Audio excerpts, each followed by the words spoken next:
universitaire atypique dans la mesure où j'ai commencé par un bagage littéraire, bac L, Hippocagne, licence de lettres modernes, et j'ai enchaîné ensuite sur une première année de master en sciences de l'information et de la documentation pour terminer par un DESS en ingénierie pédagogie multimédia. Alors comment j'ai rencontré Enactus? C'était dans le cadre des intercours de la promotion en fait de Master 2, puisque chacun travaillait sur son business model et chacun expliquait un petit peu le sujet qu'il traitait.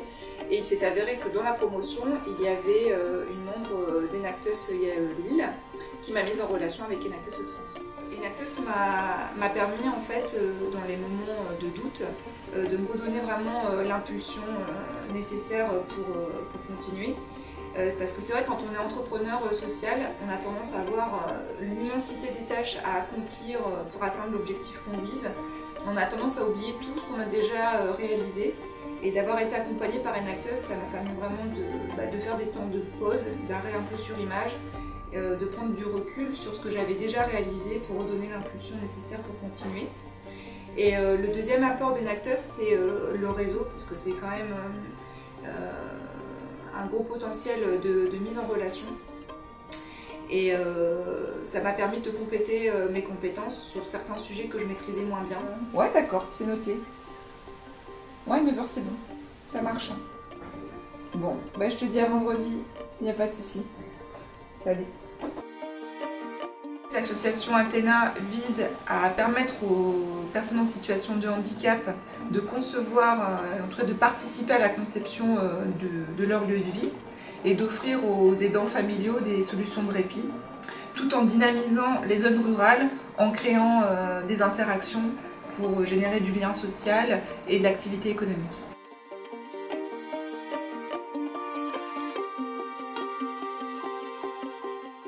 Alors, l'aventure Enactus pour moi, c'est la participation aux événements de l'association.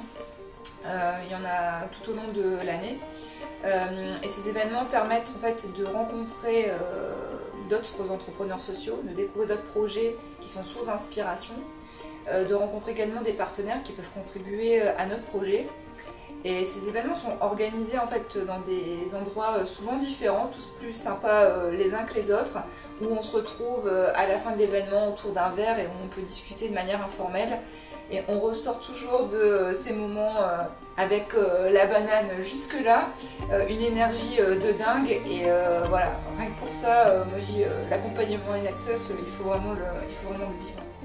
Un conseil à donner aux étudiants qui se lancent dans l'aventure, c'est que l'entrepreneuriat social, c'est effectivement répondre à un besoin social non satisfait, mais il y a aussi entreprendre. Et ça sous-entend qu'on va être amené à rencontrer plein d'interlocuteurs.